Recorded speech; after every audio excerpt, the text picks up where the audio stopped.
Yo, what's good, guys? Welcome back to a brand new video. Today we're going to be reacting to CBS's NBA mock draft. We've reacted to The Athletics, we've reacted to Bleacher Reports, and now CBS.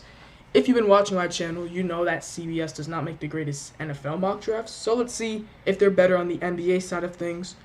Gary Parrish made this NBA mock draft. I'm not sure if he's CBS's #1 guy or not. But yeah, I think we just get right into it. I'm going to be giving it grades just like you do NFL. Yeah, just get right into it. Looks like the pictures aren't loading, but it's alright, we have the names. #1 is Alex Sarr, and before I want to mention this title, 2 Kentucky players in the top 4. Let's see who it is. #1 is Alex Sarr. He's my first overall prospect. After him, 2A through 2C, it's Cody Williams, Topic, or Nikola Topic, and Zachary Reese-Sachet. You can order them however you want. They're my next 3 prospects. Sarr, like I said in my NBA mock draft video, which was posted on Friday or on Saturday actually, so go back and watch that.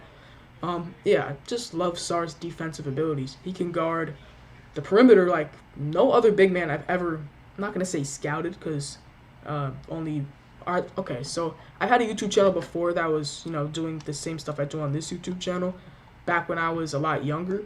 But now that YouTube channel got removed, so now I'm on this one. So I've kind of been doing this since like the 2020 or 2021 NBA drafts. I think that's probably when I started, 2021. Since 2021, he's been the best perimeter defending big man I've seen so far. Better than Wembanyama. Just so versatile on the defensive side of things. I've seen Jaren Jackson Jr. Comparisons. I think I agree with that on the defensive side of things. I think they're very similar. I'm gonna give this an A+. After Sarr, looks like the pictures are not loading, we have Reed Sheppard. So people might think this is too high of a pick, but honestly, it's not too crazy considering the Spurs are used to drafting these role players. Most people think role players are just bench/end of bench guys, but at the end of the day, role player can be your second best player or your 9th best player. At the end of the day, the player will play a role and do it great, and that's what Reed Sheppard does. Amazing 3-point shooter, amazing defender. Great hustle player. Overall, he's 100% a top 10 pick for me. I think I had him 9. 2, probably a little too high considering Nikola Topic, your dream player, still on the board. And just because of that, I think I'm going to give it a B. Like Topic, Reese-Sachet, Cody Williams, all still on the board, and you take Reed Sheppard ahead of them. Not so sure about that. I'm going to give it a B, though. At 3, we have Reese-Sachet to the Washington Wizards. Okay, I'm cool with it. The Wizards are in desperate need of shooting, for sure, and they get the best wing shooter in this draft class. Yeah, I'm going to say Jared McCain. Don't Connect is there as well. So actually, I'm not going to say best wing shooter. Don't Connect, I'll give the best wing shooter. Reese-Sachet, though, from what we've seen from French prospects in the past, he has been the best 3-point shooter out of all of them. Ousmane Dieng, Bilal Coulibaly, Ryan Rupert, just think about last year. Sidi Sissoko, he's also from France. Even Wembanyama, he's just a better shooter than all of them, coming out as a 19-year-old prospect. Reese-Sachet should bring immediate impact to the Wizards. I'm gonna give it an A-. I think I love this pick. I can't remember if this is what I mocked or not, but I think overall it's a great pick to the Wizards at 3. At 4, we have the Hornets taking Rob Dillingham. So I guess we're going to say that LaMelo makes the transition to the shooting guard position. Okay. I think Cody Williams is the perfect pick for the Hornets right here at 4, but they decide not to go him. I'm probably still taking Cody Williams over Rob Dillingham at this point. I'm not too mad at the pick. I'm going to give it a B, though, just because I think the fit of Rob Dillingham and LaMelo Ball is a lot worse than the fit of Cody Williams or maybe even Jacoby Walter and LaMelo Ball. So at the end of the day, Rob Dillingham, LaMelo Ball, both players that need the ball in their hands to produce. And I don't think a guy like Cody Williams has that same type of pull on the offensive side of the game as Rob Dillingham has. His Cody Williams' percentage of, I'm not sure the exact stat, but at the end of the day, he doesn't get too many shots up. But when he does, he's averaging 15 points per game, 50 from 3 and 50 from the field, nearly 60 from the field. That's why I definitely take Cody Williams over Rob Dillingham, especially to the Hornets at 4. At 5, Cody Williams to the Blazers. Yeah, I think I think that's just the pick you have to make. Cody Williams, in my opinion, should not slip to 5, but if he does, it's an A-plus pick for the Wizards there. At 6, we have Jacoby Walter to the Raptors. I also love this fit. I think Masai Ujiri, I think, likes the prototype of a guy like Jacoby Walter, who can really get it done on both sides of the floor. And I think people underrate his defensive abilities a little bit because he's such a good and honestly he's pretty polished as a freshman at Baylor for an offensive type of player. I like the pick at 6. I think his range is definitely 6, 7, 8, somewhere around there. I'm going to give this pick an A. At 7, we have the Grizzlies. At 7 is Dalton Connect, and yeah, this is very interesting. I'd mentioned before, if the Grizzlies are at the 7th overall pick, maybe 6, and the top prospects, guys like Cody Williams, Risache, and Alex Sarr are off the board, I could see them trading down, but he has them taking Dalton Connect. I think it's a bit early, but I'm going to still give it a B just because it's going to be a great fit for them. Gives them shooting off the bench immediately. Dalton Connect, he's had an amazing college season this year. He was a transfer from what school did he transfer from? I can go on ESPN for this one. Don't know. I have Cody Williams pulled up here, but let's look for Dalton Connect's history. Before this season at Tennessee, where he's having an All-American type season, I can't see where he played before, unfortunately. It's okay. I mean, I could probably just search it up where he transferred from. Before this season, 2 years at Northern Colorado, and before that, junior college. So, great progression for Dalton Connect, to say the least. Went from junior college to possibly being a lottery pick. That's amazing. I'm going to give it a B. At 8, we have Nikola Topic to the Atlanta Hawks. I love this pick. I don't think Topic falls to 8, but if he does, this is an A-plus type of pick. I think it'll be a great fit next to Trae Young. I think Topic, yes, I guess his knee injury could end up falling him to 8, and it'd be a great fit for the Hawks. But I just think it's just too much of a fall for Topic. I'm going to give it an A+, though. I think it's an easy and it's a good pick. At 9, we have Collier to the Houston Rockets. Sure, maybe a little bit, I'm not going to say too early for Collier, but I probably would drop him down a tad bit. The fit to the Rockets isn't bad. I probably would prefer maybe even Stephon Castle to the Rockets. Collier, could he end up being their future point guard? Sure. For sticking Jalen Green at the 2 and Amen Thompson or Cam Whitmore at the 3, sure, so be it. I think that Collier has great NBA potential. I just don't really see him going top 10 at the current moment. I'm going to give this one a B just because I can see the future. I can see the vision for the Rockets for sure, picking Collier here. At 10, we have Stephon Castle going to the Thunder. I did this in my mock draft as well. I didn't give him to the Thunder at 10. I think I gave it to him at 13. So I think I did the second pick. But overall, Stephon Castle has an amazing chance to become one of the best players out of this class. Defensively, I think he's probably top 5 perimeter defender in this draft class. 6'6", 215 for a player who plays point guard, shooting guard. So that being said, he could really play anywhere between the 1 and the 3. I like the comparison to Jalen Williams, J-Dub, on the Oklahoma City Thunder already. I think he does need to get that three-point shot up a little bit, but recently he's been able to do that. So I like this pick to the Thunder here at 10. I'm going to give it an A-. At 11, we have the Bulls taking Kyle Filipowski. I think the main thing they should do, I guess at 11 it might be a little bit harder, but I think they should get a lead guard to start their rebuild with, because DeMar, Zach LaVine, and Vucevic, that big three is not getting it done. They have to blow it up at some point. I think in my mock drafts, who did I give them? I sort of forgot whether it was, maybe it was Jacoby Walter? Can't 100% remember. But Filipowski makes sense. He's a perfect replacement there for Nikola Vucevic, because Vucevic is 100% not part of their long-term plans. Filipowski's a great player. He'll be a lottery pick for sure. I'm going to give this one an A-. I think it's great value at 11 as well.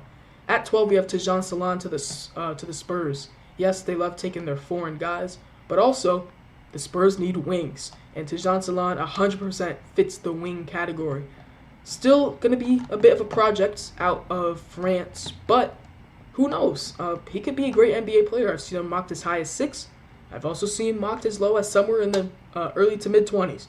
So he has a large projection, but overall, if any team was to progress this player into Jean Solana and maximize his potential, the Spurs would be that team. At 13, we have Zach Edey to the Pelicans. Okay, I did not have Zach Edey in my first round in my last mock draft, but other than that, I've had him in my first round. So seeing him to the Pelicans at 13 is 100% too early for me. We haven't seen Klingon yet. We haven't seen Kel'el Ware yet, who in my opinion is the best center in this class if we're not including Filipowski or Alex Sarr. We haven't seen Yves Misi yet, even possibly Dembona, Aaron Bradshaw, PJ Hall. There are a lot of guys that I could potentially take over Zach Edey. Probably not a Dembona, but Edey, in my opinion, either like him or you hate him as an NBA prospect. He can't shoot the 3-ball, but he is a dominating player. So you could see him as a lottery pick. You could also see him in the second round. He will get drafted, though. He will end up getting drafted. To the Pelicans, though, I think they're better center prospects. I would say take a point guard, but Castle's gone, Collier's gone, Topic is gone. All the top point guards are basically already gone, so that's definitely tough. And after that, there's not really too many point guards I would trust to pick at 13. So I think the right pick would be center, but probably Klingon or Kel'el Ware over Zach Edey. I'm going to give this one a B, or I think I'll give it a B minus. I gave the last couple of these a B. I think I'll give it a B minus. It's the right positional pick, and if you love Zach Edey, then yes, make the pick. But in my opinion, it's just nah. I don't really see him at 13. I could see him in the 20s, not at 13 though. At 14, we have Kevin McCullough Jr. to the New York Knicks. Yeah, I like this pick. I'm like 99% sure this is what I had in my mock draft as well. Except I think the Knicks were picking at 18. But yeah, I love this pick. He's an amazing player. Started out at Texas Tech, transferred to Kansas, looking to get that championship this year. Hopefully not. Hopefully UConn wins it, but you never know. Yeah, I love him as a prospect though. And at the end of the day, he might not even be considered as a prospect. Really, he's just a proven player who's going to end up being a top 20 pick most likely. McCullough should bring impact to the Knicks right away. Maybe a future Bojan Bogdanovic replacement. And overall, I think this is a good fit to the Knicks. I'll give this one an A-. At 15, we have Matas Bazuelis to the Miami Heat. Okay, I mean, the Miami Heat are not really known to be the ones to take the risk on these young, high-potential players. I mean, they didn't do it last year. They took Jaime Jaquez over a guy like Cam Whitmore. So I don't really predict this to happen, but overall, it's good value at 15, especially someone with as high as potential as Matas Bazuelis does. As value as the pick, I'll give it an A-, but as percent chance it has to happen, or as likely as it happens, I'll give it like a C. I don't see the Heat taking Matas Bazuelis really at all. At 16, we have Ron Holland to the Portland Trailblazers. I think I did have him go to the Trailblazers as well. So I do like this pick and this fit, honestly. Listed as a power forward, probably would consider him more as a small forward, but he can play this small ball 4 if needed to. I really like the fit to the Blazers, and the value is amazing with the 16th overall pick. I'm going to give this one an A. I really like Ron Holland. Out of G League Ignite, he was originally my number 1 overall prospect, has not had the greatest season, so he's kind of dropped. Probably still a lottery pick, but not number 1 anymore for sure. Like the pick, though, I'm going to give it an A. At 17, Johnny Furphy to the Orlando Magic. I've said it before, I need to see a little bit more out of Johnny Furphy to consider him as a really solidified first-round prospect. I was thinking about doing it in my last mock draft, but I did not end up making him a first-round player. At the end of the day, we see his inconsistencies. Kansas basketball. I know they're playing right now. I'm going to try to cover the score for me. Couldn't really do that. I don't know why I tried to do that. But last game against Kansas State, I know they're playing right now against Baylor. Honestly, might as well check the score while I'm at it. How is he playing so far against the Baylor Bears? Misi playing pretty well, 5-1. But Johnny Furphy, he has 3 points. Not too bad. But other than that, when we want to look back a little bit, just actually a game or two. Last game against Kansas State in a loss, by the way, he had 4 points. 4 points. But the game before, he had a breakout game. The game before, he had 17 points. So what I'm saying is he has the potential to average 15 to 17 points per game. But when the next game he ends up dropping 4 points, it's just not there for me yet. I need to see more consistency from Johnny Furphy, and that's not shooting the ball. That's just the amount of shots he takes at the end of the day. It's not a terrible pick, though. I'll give it a B-. I don't hate the pick. I just need to see more consistency. I also like the fit to the Magic, to be honest. 6'9" shooting guard, by the way. At 18, we have Ryan Dunn to the Toronto Raptors. Yep, role player. He'll be a role player when he gets into the league. I like his aggression a lot more than I think other people do. People more consider him as a lockdown defender, which 100% he is. He averages 2.5 blocks a game and 1.5 steals per game, which is insane. But his aggression in driving to the hoop, being a slasher, also makes him a great NBA prospect. And if he gets that 3-point shot down, Ryan Dunn could be talked about as a top 5 pick. As crazy as it sounds, it's true. At 19, Oso Ighodaro to the Atlanta Hawks. Yep, they need big depth. We're going to get rid of Clint Capella this offseason. Let's go give Onyeka Okongwu his backup. Have not seen Clingan yet. Have not seen Kel'el Ware yet. To the Hawks, I'd probably prefer Donovan Clingan, just because I think Kel'el Ware and Okongwu play a little bit too much have similar play styles than what I think Donovan Clingan and Onyeka Okongwu do. So I'd prefer Clingan to the Hawks here. Ighodaro, just because I think there's too many centers that are better than him. I'm going to give this one a C+. Just, there's better picks to be made there. At 20, there goes Donovan Clingan to the Suns. They need big depth. This is going to get an A. It's amazing value for the 20th overall pick. And I think their number one need is big depth as well. So, two birds with one stone, I guess, right there. More depth and big depth and amazing value there. So maybe 3 stones. Who knows? At 21, Tyler Smith to the New Orleans Pelicans. He's a great shooter. I think he probably play a similar role to what Trey Murphy does for them right now. But Tyler Smith also has the opportunity to play small ball 5. Who did they pick with their first guy? I think it was Zach Edey. Did not like that pick. Would have rather Kel'el Ware there at 13. Oh, looks like the faces are loaded now, so that's pretty cool. Just going to wait till I'm basically done with it. But Tyler Smith to the Pelicans. I don't mind the pick. It's going to get a B. It's, I guess, in your opinion, it's best player available, and so be it. At 22, we have Yves Missi to the Philadelphia 76ers. Yes, they need center depth. Lob threats will always have a spot in the league. And honestly, Missi does more than that. Amazing shot blocker and insanely physical, especially around the hoop. He'll really dunk anything that he has the opportunity to. He's a freshman. He's also young. And I think he'll be an amazing backup center for Joel Embiid as the 76ers continue to try to compete for that championship. At 23, we have DJ Wagner. Okay, I think we look at his stats a little bit closer here for the Kentucky freshman guard. This season, the points per game hasn't been bad, 12 points per game. He hasn't been insanely inconsistent, but I guess just look at this last game. 3 points, 1 assist. How many minutes did he play?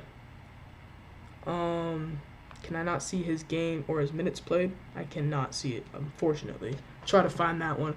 But not the most efficient. I could still see him as a first-round pick. Me, personally, probably still a second-round guy for me.